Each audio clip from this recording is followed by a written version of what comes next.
Welcome to Beyond the Blacktop podcast, where we dive into all things OHV. I am Kevin Schmidt, and here with me, as always, is Paul Hart. Paul, how you doing? Happy to be here, as always. Love it. Well, today on the podcast, we are going to be talking about one of the greatest motorsport races on Earth, King of the Hammers. With us also today is another one of our coworkers, Luke Ware. Luke, how are you doing? I'm good. I'm really happy to be here, and it's exciting to be part of the podcast tonight. Awesome. Love it. Before we get into talking about King of the Hammers with Luke and our special guest, we are going to be dishing on the dirt with our off-highway vehicle news. There's not a lot of news this time around, but there are a couple things that we want to talk about events-wise. But first, we just want to quickly mention Greg Biffle's passing. He wasn't necessarily big in the off-road world in terms of racing. He mostly raced in NASCAR, but I know that there's a lot of people in the community that knew him. He was really a large presence down at Glamis, and just want to say that our hearts go out to his friends and family, and yeah. Paul, on that note, what events do we have coming up in February and March? What events do we not have coming up is really the question. There are a whole lot of events. It's race season, a lot of racing in the desert, racing up north. I'll be covering events from AMA D36, D37, and D38. For District 36, on February 7th, we have a GP at East Street Motocross Park. On the 14th and 15th, we have scrambles at Pachacho Creek Hare Scramble. The 18th is, the 21st is the Family Enduro at Reading. That's at Chappie Shasta OHV. On the 28th, we have MMX Hare Scramble. And on the 1st, we have another Hare Scramble at MMX. For March, for District 36, we have on the 7th and 8th, Wild Horse Family Enduro. And that is a family event on the Saturday and then a youth event on that Sunday. On the 14th and 15th, we have the Yuba River Run Hare Scramble. On the 21st, we have the Whistlerville Sprint Enduro. And the 28th and 29th, we have the Bear Mountain Hare Scramble. For District 37 in February, on the 1st, we have a Grand Prix in Blythe. On the 7th, we have another Sprint Enduro at Red Mountain. On the 8th, we have Dirt Diggers MC Scramble at Red Mountain. On the 21st and 22nd, we have a Hare and Hound at Spangler Hills. And on the 28th, we have a Grand Prix at Glen Helen. On March 1st, we have another Grand Prix at Glen Helen. The 7th and 8th, we have a dual European Scramble at Huntington Beach MC Park. On the 14th, we have Prospectors MC Sprint Enduro at Red Mountain. The 21st and 22nd, we have a Desert Scramble at Spangler Hills. And the 28th and 29th, we have a Grand Prix at 29 Palms. On down to District 38, on February 7th, we have the Sweetheart Kiss. And that's at Placer City East, and that's a dual scramble. On the 21st, we have the awards banquet for D38 for all those people who've been racing. On February 28th, we have King of the Desert, Placer City West. And on March 28th, we have the Larry Hammer Tribute Race at Superstition.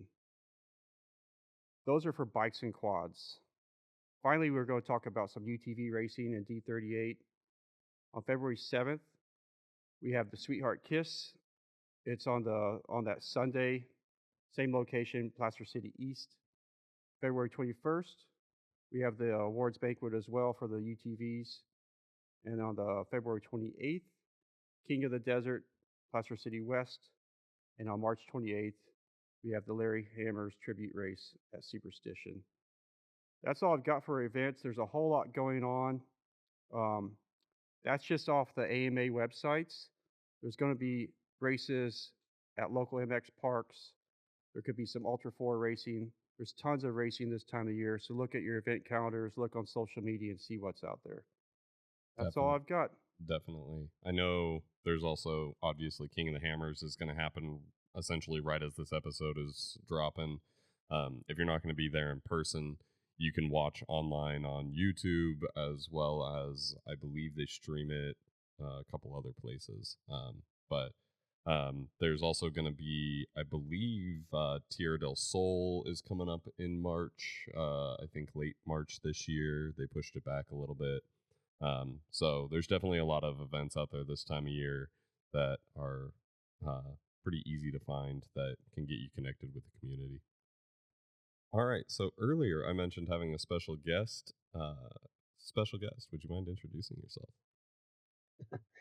Yeah, hi everybody. My name's Chris Rea. I'm affectionately known as the wrong seat filler and the Ultra 4 escort. Awesome.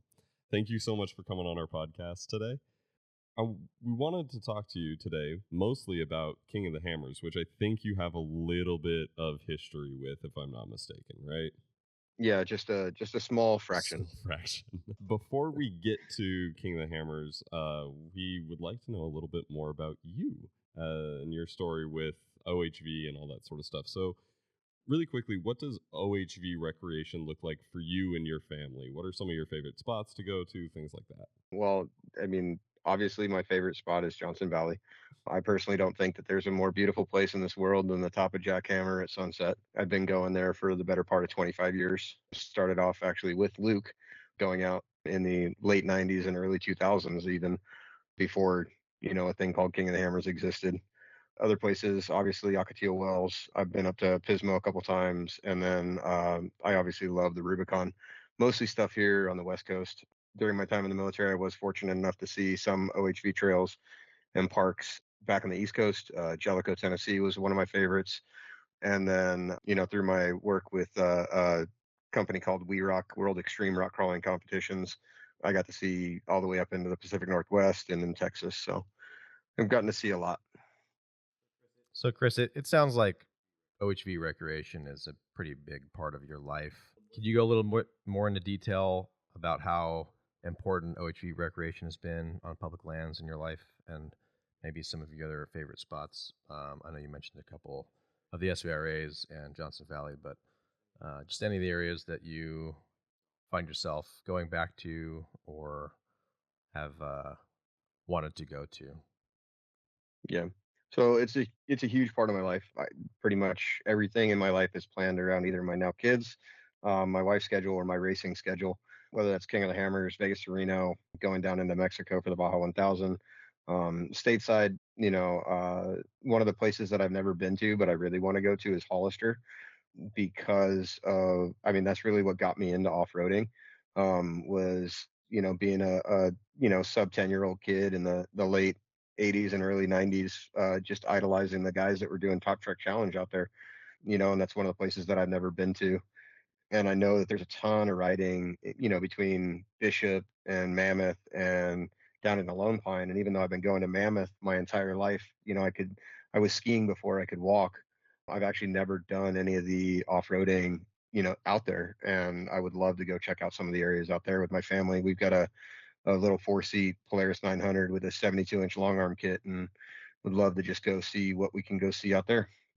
Circling back to Hollister Hills, I have to wonder if are you susceptible to poison oak at all, because there is a proliferation of that plant there. That's one of the things that is, I've heard how bad it is and how easy it is to get it. And it's one of those things that I've just said, you know what, maybe I need to wait until someone finds a way to, poison ivy proof my body so that I can go enjoy it. Do you have any other rigs besides your Razor? Yeah, I've got a 1988 Dodge Ram Charger. It's got 408 stroker on 1 tons and 37s that I've done the Rubicon on. And then I've got a '04, '05 actually WR 450F that's, spends more time in the garage than it does in the dirt. But, it's because we also have the boat and the motorhome and everything else that we go out and play with throughout the year. So I got to try and pick and choose what family operation we're doing. Really quickly, I have to know, you mentioned the Baja 1000. What team are you racing with out there? Because I'm sure you've blown past Paul at some point. Maybe, maybe not.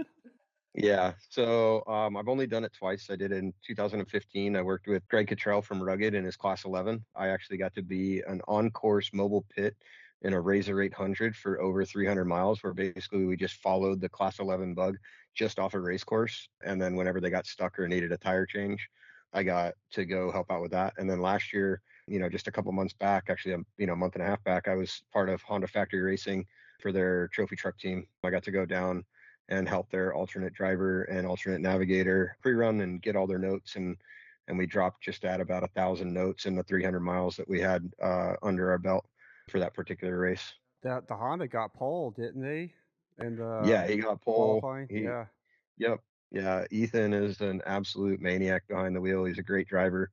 Unfortunately, we had the race was going great until it wasn't. And by the time that we got to right outside of Catavina, we had to go ahead and pull the plug and put it on the trailer. Yeah, it's pretty common for Baja racing. I did the not last year, but the previous 4 years I raced 1,000, three of them Ironman, and then on a team in 23. Nothing like a trophy truck passing you. That's all I'll say. Yeah, they basically light up the night like it's a city. Hmm. Yeah, man. With that in mind, what teams do you currently race for, and what do you do on that team? So, as I said in the intro, I'm affectionately called the wrong seat filler. Most people will know it as the right seat because that's the side that doesn't have the steering wheel. My drivers call it the wrong seat because it doesn't have the steering wheel. I'm the navigator. I'm the guy that has almost zero control of the car, other than the fact that I have 100% control of the driver. And every driver that I work with understands that I didn't write a check for the car, but I can reach the transmission shifter and I'll put it into park at 100 miles an hour because I trust the safety. So they better listen to me when I tell them the right turn. As far as current teams, I am actually racing all three races at King of the Hammers this year again. I've raced all three races last year, yeah, again this year. So I am working with a UK team. It's a guy by the name of Shabs Piercy. He is on Instagram and Facebook as Team Synchro Racing, and he actually travels between the UK and the United States to race. And he stores his toy hauler and his race car here at my house in Norco. It's a Can-Am X3 built to the hilt, 35-inch sticky tires, fuel cell, full tube chassis. We race in the open class for UTV 4900. And then I'm actually on loan this year from my normal driver, Justin Hall, in the EMC. He decided that he was going to take the year off. So for the Everyman Challenge, I'm going to be racing with Randy Slauson. For those that don't know that name, he has won King of the Hammers 4 times. He's the only 4-time king currently. And most people consider him a 3-time king because being in the wrong seat doesn't count. And he actually, because he actually won the OG race as the navigator for John Reynolds in 2007, and then he's won 3 times as a driver of his own cars. He's won the EMC once. His wife Amber took first overall in a bomber last year, second on corrected time, and I think a bomber has won the EMC at least 4 times, if not 5 times, in the about 12-year history. Might be more than that. I've lost track. And then another name for 4,400 for the Race of Kings on Saturday, I am with none other than Shannon Campbell, number 5AZ, Monster Energy sponsored, also a 3-time winner of King of the Hammers. He's also Off-Road Motorsports Hall of Fame inducted. I got quite the list of drivers that I have to be accountable to. It sounds like you're pretty involved. Could you maybe touch on what drives your passion to be so involved with being the wrong seat filler? I I don't even know what really makes me want to be the wrong seat filler, but I can tell you right now that if I won the Powerball and I had $200 million, I wouldn't buy a trophy truck and try to drive it myself. I'd go find a really good driver like Luke and say, "Hey, we're gonna go chase a win in a trophy truck, and I'm just gonna be your wrong seat guy." That's the type of mentality that I have. Is I know my place. I know what I'm good at. One of the things that not many people can do as well as I do is operate a GPS and make the maps. I like to say I Forrest Gump my way into it because I don't really know how I got there, but I got really good at it. I When I first got into off-roading, I was, pretty poor. When I really got into off-roading, I was a poor college kid, didn't have enough money to do anything, but I was fortunate enough to find my way into a group of friends that had really capable rigs, and I would just sit in the wrong seat and I was perfectly content. Just as long as I was on the trail and out in nature, I didn't care whether it was me driving or whether I was I was sitting there telling them where to go. Where did you go to school? And I graduated from UC Santa Barbara. Well, that was a long path, which if you really want to circle back down the rabbit hole, I started at UC Santa Barbara in 2001 and I got kicked out because my grades were so bad.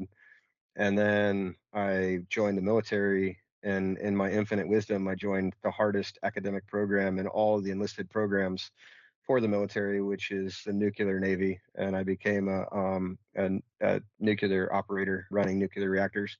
And I actually got picked up for a special school where I became what's called an engineering laboratory technician, which does all the chemistry and radiological controls for the reactors on an aircraft carrier.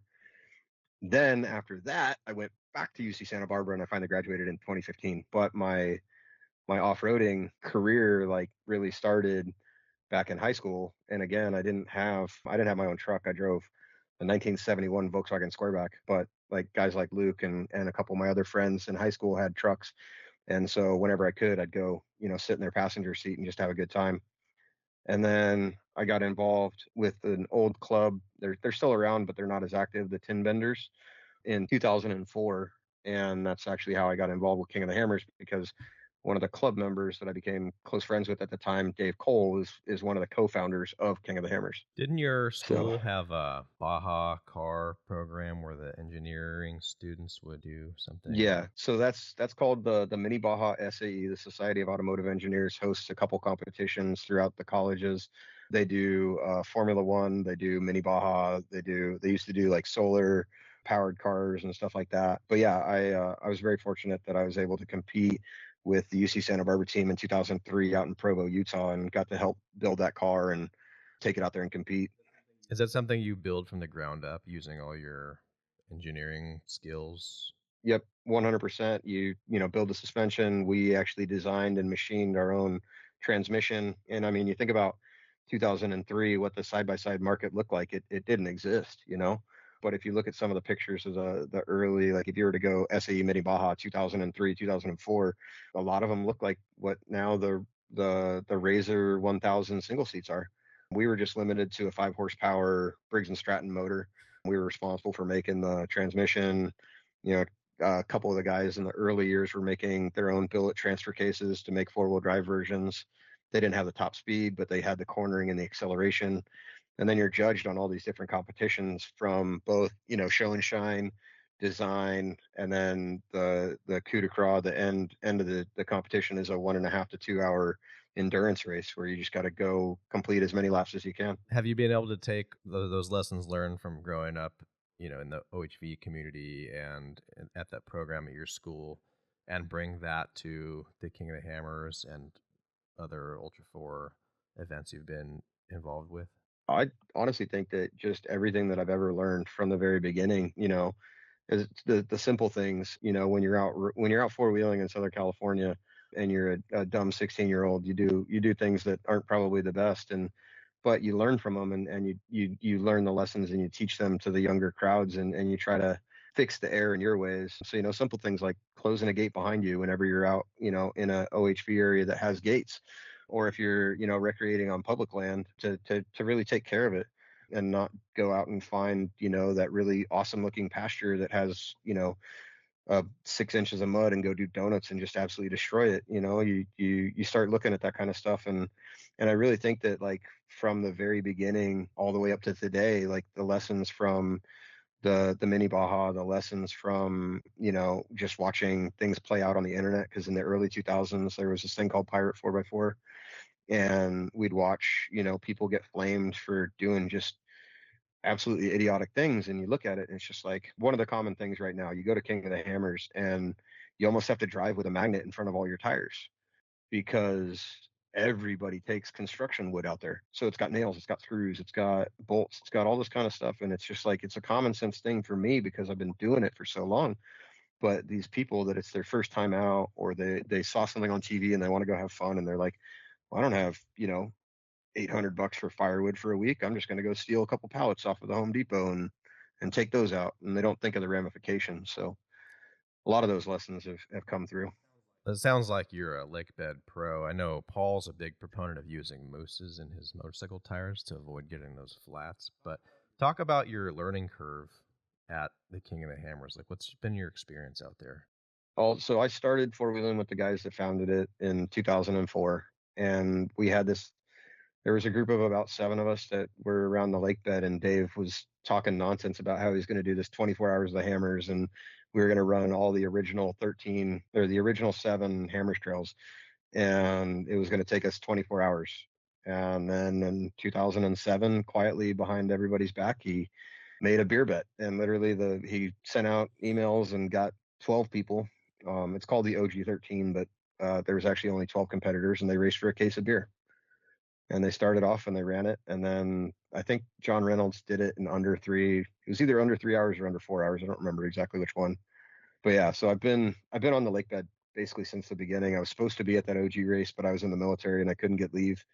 And then I was supposed to be at the original race in '08. But again, I was in the military and I had to report to my new duty station a day after the race. And I knew that there was no way I could get from Johnson Valley to Seattle, Washington legally between when the race would end and when I needed to report. And then '09 I was on deployment in Sasebo, Japan, watching Pirate 4x4 live updates on my aircraft carrier while we were parked in port. And finally, in 2010, I got to set foot on the lake bed for the first King of the Hammers that I could make, and I haven't missed one since. So 2010. Dang. Yeah, 2010 was the first time I actually went to the event. So, what would you say is the main difference between those early Hammers races and the ones that are happening now? Besides just sheer volume of people, I mean, you think about 2010 was the last year that somebody jumped the main fire pit on a pit bike because of security reasons. 2011, we were still sending them off two by two with spectators standing less than 10 feet away from. Actually, no, it would have been 2010 because 2010 was a bad year. For those that don't know, we lost 8 people about 15 miles from as a crow flies from where the Johnson Valley start is at the California 300. And so that completely changed the landscape of what was allowed. I mean, you look back at the early years and there's hundreds of spectators inside of the rock canyons flipping over cars and handing the drivers beers, you know, and now we got to keep a 150-foot barrier. So besides sheer number of people, we probably had 5,000 people on the lake bed in 2010. And now the estimates are, they're pretty wild, but anywhere between 60 and 100,000 people How much have the cars changed? are on the lake bed. How much What's have the that? cars changed? Oh, the cars have completely changed. We were affectionately called rock donkeys when we first started because we were so slow. We couldn't even beat a Jeep speed. And now you've got Lauren Healy going down to the Baja 500 in his Ultra 4 car. And granted, he wasn't competitive for a win, but he finished top 5 in the trophy truck class in his Ultra 4 car. That's amazing. So that kind of talks to the level of how much it's changed. Speaking of the spectator aspect, you've been down to the Baja 1000. The Baja 1000's kind of similar to the way the King of the Hammers used to be. There are people right along the course. How do you see that changing in the future, maybe down there? Well, I mean, considering there's that dude that got hit while he's running his taco truck this year, and we had the person get killed during pre-running last year, I foresee a lot of changes. As a competitor, I will tell you that there's nothing scarier than, you know, hauling butt and having a spectator so close to your car that you can touch it, because one wrong move and I have to live with that for the rest of my life. You know, one wrong bounce that's completely out of my control. I hit a rut wrong, or my driver hits something incorrectly, or the car gets out of control a little bit and plows through bunch of people that wanted to be really close. Like, I know in the end it wasn't me that put them there, but I have to live with the fact that what I did potentially took somebody's life, or completely altered somebody's life for the rest of their life. Gotcha. Yeah. Well, moving on here. What goes into getting ready each year for this race as part of the race team? For example, like your race setup, your tires, your suspension, engine tune. I know for me, racing motorcycles, like the tires you select and the suspension is like key. All the engines for the bikes, it matters a little bit, but it's really your suspension. How about for the cars that you're working on? So one of the benefits of being the wrong seat filler and not the guy that owns the car and not the guy that builds the car is I don't get a lot of that. I don't get a lot of say in any of that. I just kind of show up and race whatever they decide they want to bring. But we do get to do a lot of pre-running. Hmm. So like I try to get out for Thanksgiving and New Year's out at the Hammers with one of my drivers so that we can get some, testing and tuning in and figure out how the car is working and reacting and how the suspension's working. But in the end, really, I have a lot less control over, you know, tire choice and, did they go with King or Fox or did they go with, an LS, from this company or that company. I get to watch what they do, and I get to be part of the suspension tuning when we actually get on the lake bed and hey, it's kicking a little bit here and pulling a little bit there. How can we fix that? So it's a huge part of the race, just not something that as a wrong seater with my current depth of drivers that I have to work with that I get a lot of say in. So Yeah, you have that makes sense. Yeah. you have a lot of like a pretty good sample size to work from. How does that setup that you don't have much say over impact your ability to do your job as the wrong seat filler? So I will say that a good car setup with an uncomfortable driver will be slower than a bad car setup with a comfortable driver.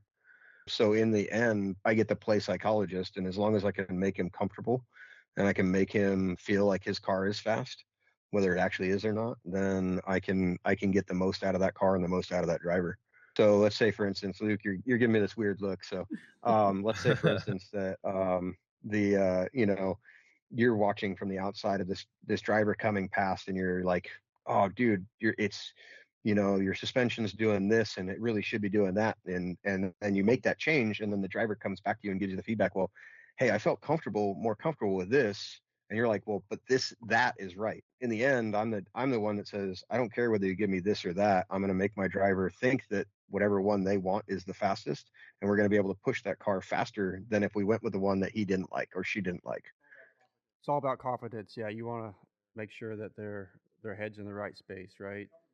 Something Yep. else with racing, I know for me, like the physical fitness of it. I mean, doing Ironman, I train a lot, and I'm sure your drivers that you co-pilot with train a lot. What's that look like for them? Are they doing a lot of cardio, weightlifting? I know you're pushing the steering wheel around a lot. It's got to be pretty tiring for those Yeah. drivers. So that's another thing that's been a big change over the last 15 years is you actually see professional drivers that are taking this like really seriously. You would have, early 2010s, you'd have guys pounding beers 3, 4 days before, all the way up to the night before, showing up to the lake bed, showing up to the green flag, at least kind of hungover. And then now you got guys that don't touch a lick of alcohol. They're out there, doing runs every morning and push-ups and calisthenics and everything to keep themselves physically fit. Right now, I'm in a prior life. I used to race Cat 1 road bikes, so the highest level outside of being a professional, and I got third place in SoCal District Championships in the Pro 1-2, and I've gotten a sixth place in a Red Bull race. And so I actually take a lot of that physical training and nutrition and everything like that from my bicycle racing over to the wrong seat. And so I try to limit alcohol, hydrate weeks in advance rather than hours or days in advance. Make sure that my nutrition is good, weeks and days in advance. And then the big thing is in the car, I can't speak for a motorcycle. I honestly have no idea how you guys do that. I get tired after a 40-mile ride, and Luke can attest to that. In the car, I budget for burning around 400 to 500 calories per hour of racing, and then I'll have extreme spikes if I have to get out and change a tire or do some winching or spotting. Gotcha. So So are you guys like taking like liquid nutrition in the car, like hammer bars? Like what are you using to stay so not yeah, not calorie deficient? Yeah, during the race. I do a mix. Like I said, I bring over all my cycling stuff. So the honey stinger waffles.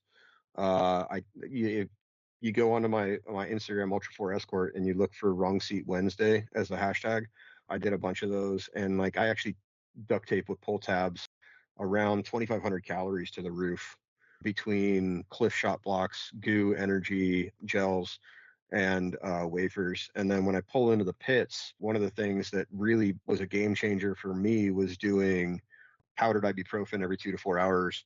And then I'm trying to bring in, I try to bring in 200 to 300 calories per hour at least, for the first 2 to 3 hours. And then I'm trying to, like we'll hit a pit and I'll, slam back some beef jerky or some chicken tenders or something that's like high protein, long burn so that I don't get hungry.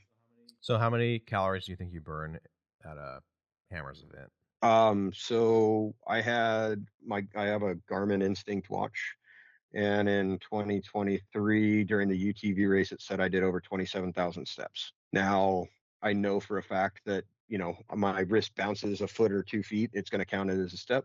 But I know for a fact that I hiked from the bottom of Jack all the way to the top of Jack. I hiked from the top of Outer Limits to the bottom of Outer Limits. I hiked all of Clawhammer. I hiked all of Nightmare. I know for a fact that I hiked 7 to 10 miles that day, and I lost track of calories burned. I would assume that I was in the 9 to 10,000 range by the end of that day. In a That's what good I was day, guessing. Yeah. yeah, in a good day when I'm only in the car for 6 to 7 hours and we win the race, let's just make math easy. 500 calories per hour times 6 hours, 3,500 calories is my guess baseline, and that's if I didn't have to get out and winch and change a bunch of flat tires. Awesome, man. Yeah, it's very important. I know having the right stuff for your body for the race, and it's not the same for everybody. So I'm glad you shared that with us. Speaking So more of the wrong real seat. Oh, go ahead. real quick, Paul. Yeah. I'll tell you what, the one thing that a lot of people don't think about, and I don't know if you thought about this when you did motorcycling, but the helmet that we wear is anywhere between, pound and a half to 4 pounds. And there's a lot of people that don't ever work out their neck muscles or anything like that. And so one of the things that I try to do is, especially for the last month leading up to King of the Hammers, I'll just put on my helmet and walk around the house for 15 or 20 minutes.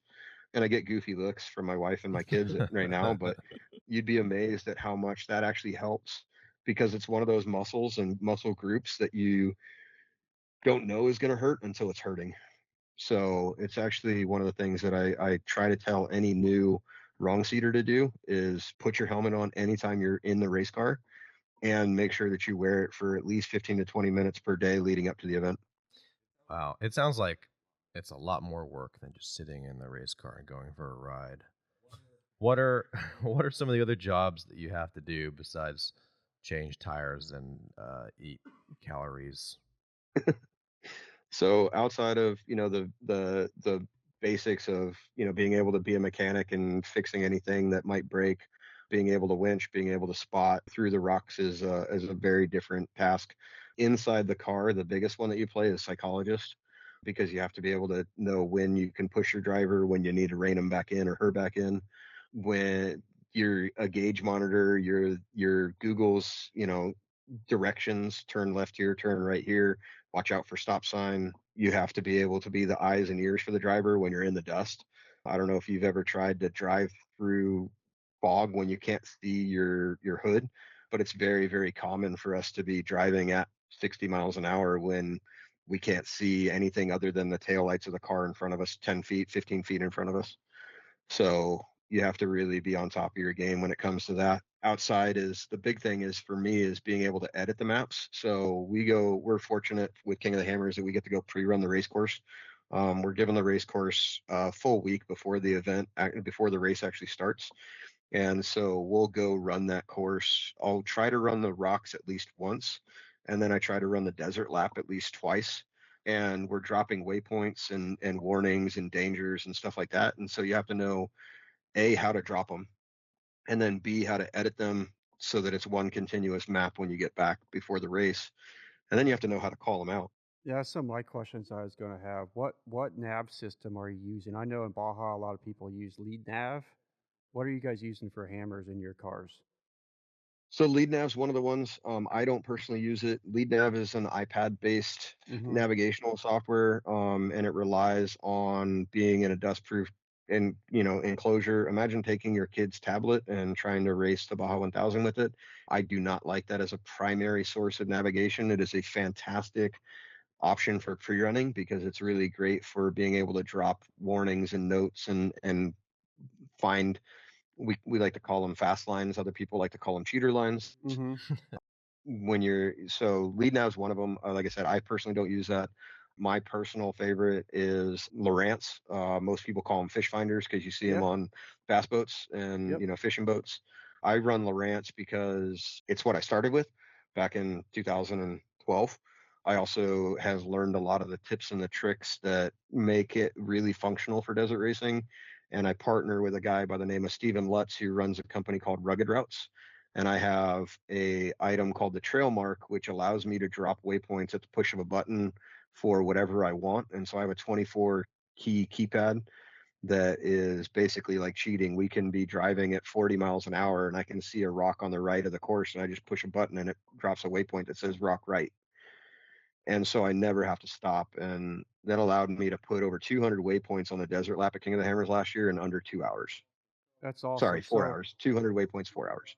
So when you're dropping all those waypoints and it comes race day, I know everyone has different terminology or call signs or whatever you want to say to point out obstacles or corners. Like, what are you guys doing that's not gonna make you guys lose the race by sharing too much with us? Like, you have like a sharp corner is a 4, a sharp corner is a 2. Like, what's some of the general lingo that you guys use? So one of the best things about Ultra 4 and King of the Hammers is we live by the mantra, I'd rather beat you on course than in the pits. I don't have anything that I haven't told anybody. There's only one, actually, that's not true. There's one trick up my sleeve right now that I had to do last year because they introduced these things called racer checkpoints in the rocks, where most people that run desert racing or anything are familiar with VCPs, virtual Yep. checkpoints.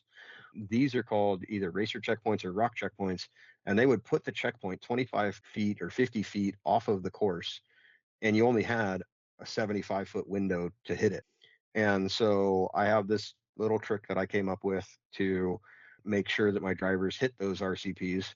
And that's the only thing that I've ever kept up my sleeve this year. I'll probably share it after this year because there's enough people that are getting smart about it and figuring out their own ways. But for the most part, I share anything. So every driver I work with is different. Some drivers want what you were talking about with rally notes, where it's, a Hmm. turn is a 1 through a 6, 1 being the hardest and 6 being an easiest.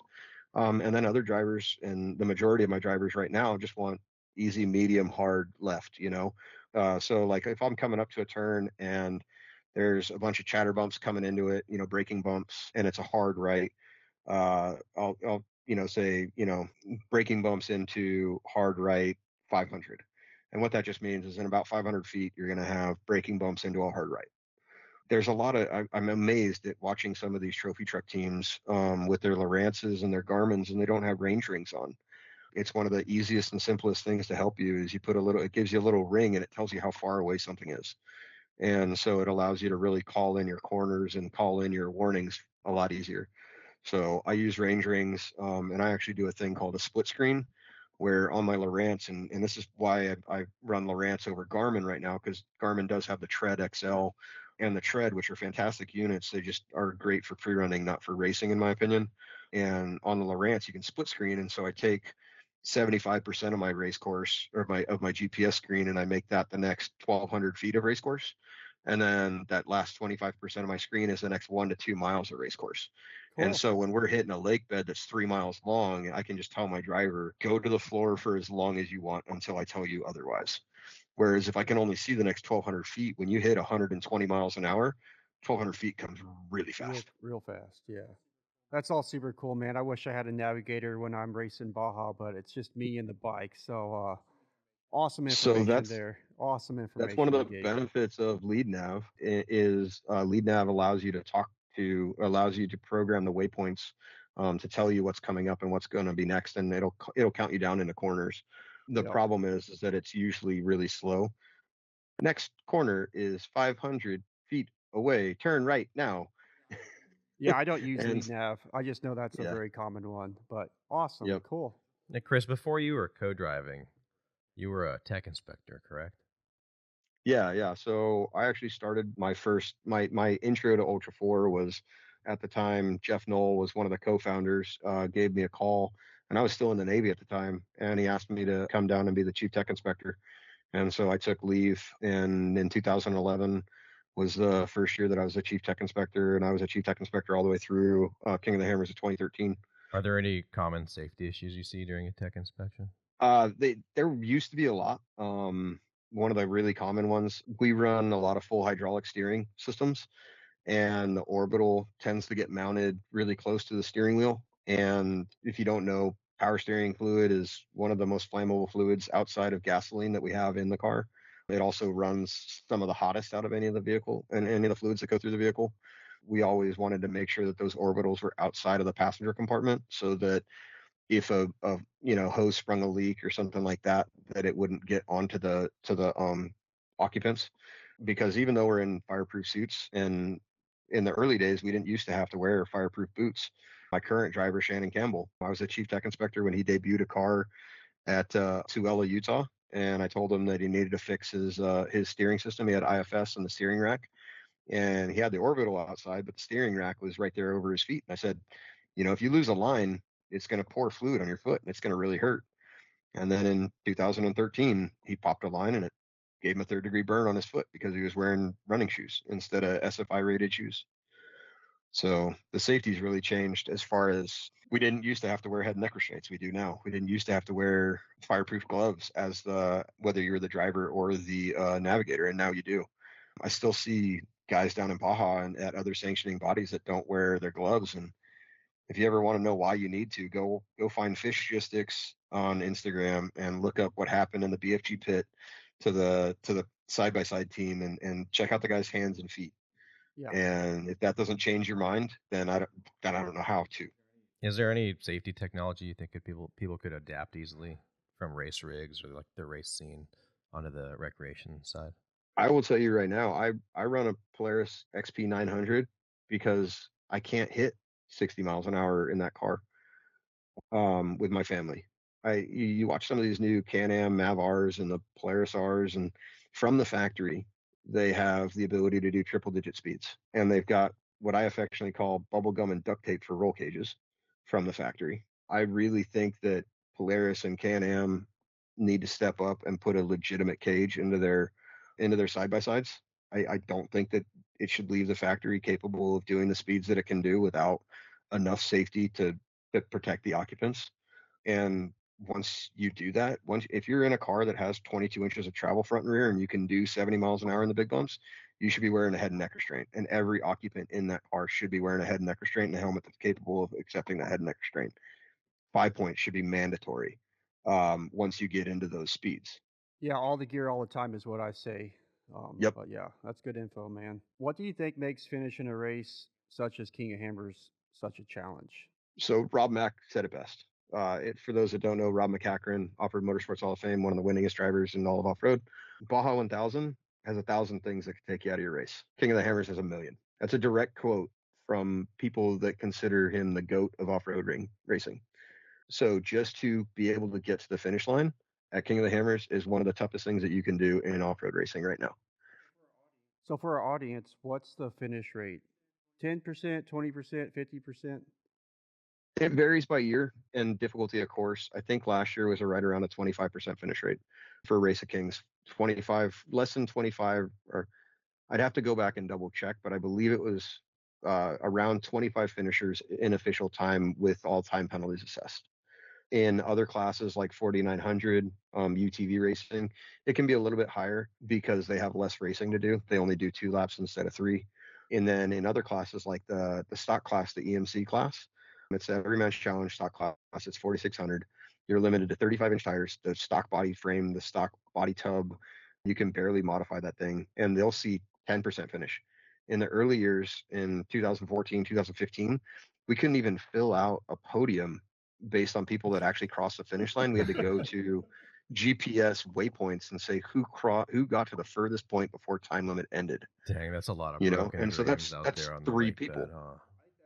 I think Yeah, so that's what makes a good race though. Like on average, seems like Baja 1000's around 30%. Some years it's a little more than that, but other big motorcycle races like the Erzberg Rodeo, it's the same. Like you got 20 people finishing in time out of much more racers. So it speaks to how this is a world class event. Whenever you have that little of people who are professional drivers getting through it at a high rate of speed and being competitive, it's really hard to got to balance that fine line of going too fast and breaking stuff and finishing.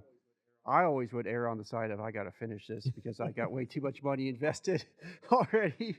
I'm sure you can so my relate to buddy, that. yeah, my buddy Miles, and I don't know if you can read the shirt, Carnage on Command, from Team Synchro Racing. But my buddy Miles, who's an announcer, always says to finish first, first you must finish, Mm-hmm. and it's so true at King of the Hammers because it doesn't matter. You could be the guy that wins the pole at qualifying, and you can be the guy that crosses the line first after lap one. But when you get to the rocks and you're parked on the side of the road for 8 hours waiting for extraction, it doesn't matter that you qualified first. Nobody Nope. cares. Was Nobody it cares. Healy last year or 2 years ago? His transmission failed like 2 miles from the finish line. Yeah, he's had that happen. He had power steering problems and then changed that. He was an hour and a half back and worked his way back. You had Vaughn Gittin Jr., one of the biggest names in motorsports right now as far as number of followers and all that kind of stuff. He had to get his car air flighted out from the rock trails the next morning because he got so hemmed up on off course that he couldn't get himself out that night. What's the longest race you've had at Hammers where you finished? It would have been 2023. We didn't actually finish, but we crossed the finish line. We started at around 8:30 at night, or 8:30 in the morning, based on corrected time, and we didn't cross the finish line until 8:30 at night. The official finish, we would have had to finish at 5:30 though. So we were 3 hours over time, but we didn't care. We were still going to go get to the finish line. So with all that work on the front end, all the planning, all the logistics, all the pre-running and waypoints and work to get through the day, what's that feel like when you finally cross that line? I mean, it's absolutely elating, and it's the worst drug you can ever get because it just makes you want to do it again.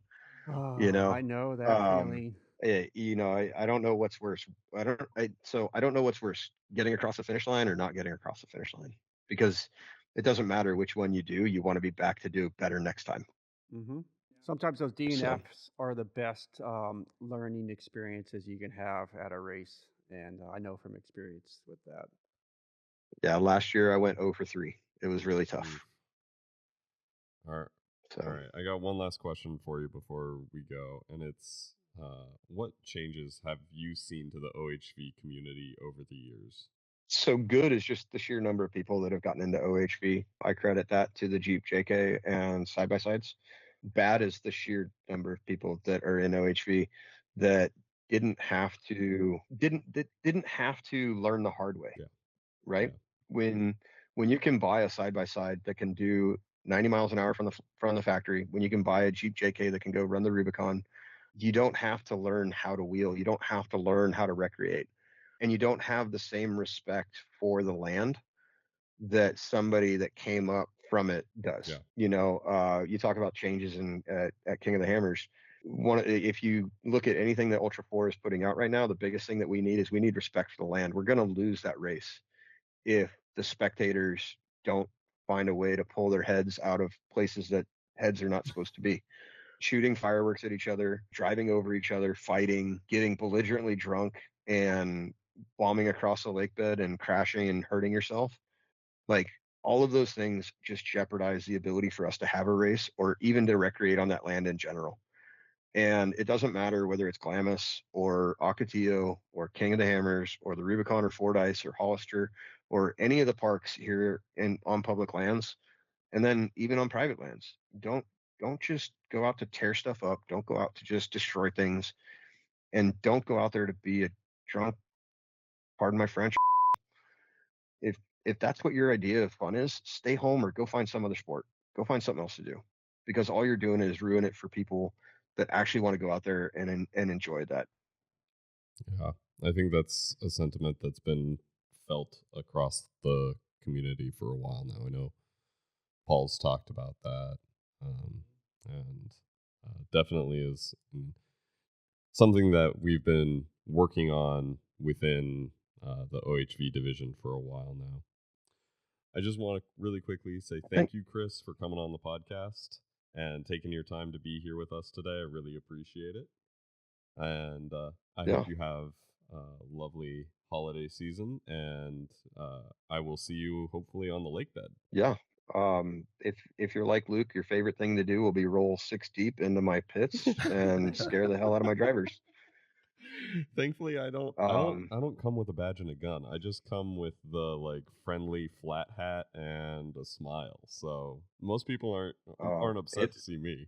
It's still some of my favorite memories is for those that don't know that are listening, Luke and I go back to kindergarten. He actually protected me from a bully, and it was the first thing that he ever did for me. And he's one of my best friends.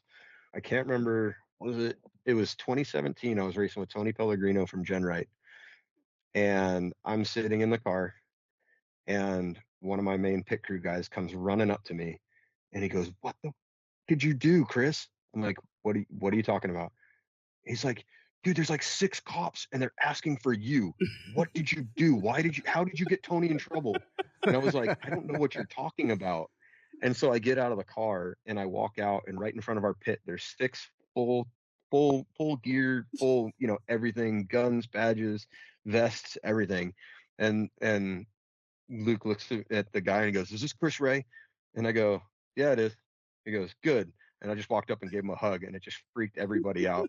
I Awesome. love that. So, Stories from the lake bed. anybody that wants to, if you can find me, I'll probably be in Shannon Campbell's pit, which is usually one of the first pits on the pit side of Rugged Radios. I'm usually not there until sundown, and I'm usually in my motorhome doing maps. But if you come knock, I'll definitely say hi, give you any secrets that I can. Because like I said, I'll beat you on the race course, not in the pits. Before we go, though, I got to say a couple things. Yeah. First and foremost, I know she doesn't listen to a lot of these podcasts, but I have to thank my wife, because if it wasn't for her, I don't get to do any of this stuff. She takes care of the house. She takes care of the kids for 11 days while I'm on the lake bed. Thank you, Morgan. And yeah, she's my absolute rock and my absolute savior, and the only reason that I get to do this. Second is to any of the wives, girlfriends, boyfriends, whatever, for all the pit crew and drivers and everything else that I work with, because again, if it wasn't for them, I don't get to go do cool race car. And then obviously I got a couple sponsors. Factor 55 and Warren Industries are 2 of my biggest. And then you can't really see it, but I'm wearing a melon hat. Luke and my good friend Brian McDonald founded the company, and he's been helping us out, and they make a fantastic product. And without them, I wouldn't be able to do any of this. I'll wish you a very safe race week, and best of luck to you and your teams out there on the lake bed. See you on the Thank you. podium. Yeah, we'll see you on the Exactly. podium. That's the goal, is 3 podiums in 3 days. Hell yeah. All right. Thank you so much again, Chris. Have a good rest of your day. Have a good one. Thank you. See ya. Let's move on to our last section here, community connections. This is where we get usually a question from one of our social medias or anything like that. This one actually came from one of our Facebook posts recently, and someone asked, how often do sanctioned events take place on public lands? And a little bit of context behind this is that there's this new sanctioned event permit that is out there that you need to have on your motorcycle if you have a specific type of motorcycle being raced on public lands during a sanctioned event. It's very complicated. You can learn more about it in our previous episode if you go to our Edition on the Dirt section. But someone asked, how often do sanctioned events actually take place on public lands? From my experience, quite often. I did the race events earlier in the episode, and of those for February and March, it looks like about 20 of them are on public lands. So anything that's a BLM, Forest Service, SVRA, those are all public riding areas, public lands. You will need those for those bikes that are competition only bikes. You'll need the sanctioned event permit for those type of bikes. To make it a little bit clearer, if your bike already has a green sticker, a red sticker, an out-of-state permit, you do not need this permit. You do not. Or if you have a dual sport, or if you have a bike. plated bike, you do not need to have a sanctioned event permit. If you have none of those on your bike currently, then you'll probably need this sticker to race. I think that's the clean On public land. If you're in a private racetrack, you're at racing it like Elsa. Or I said, MMX, that was a few of the races I mentioned earlier. That's a private facility. You don't need all that. of those. You're good to race whatever you got. No sticker required. Go have fun.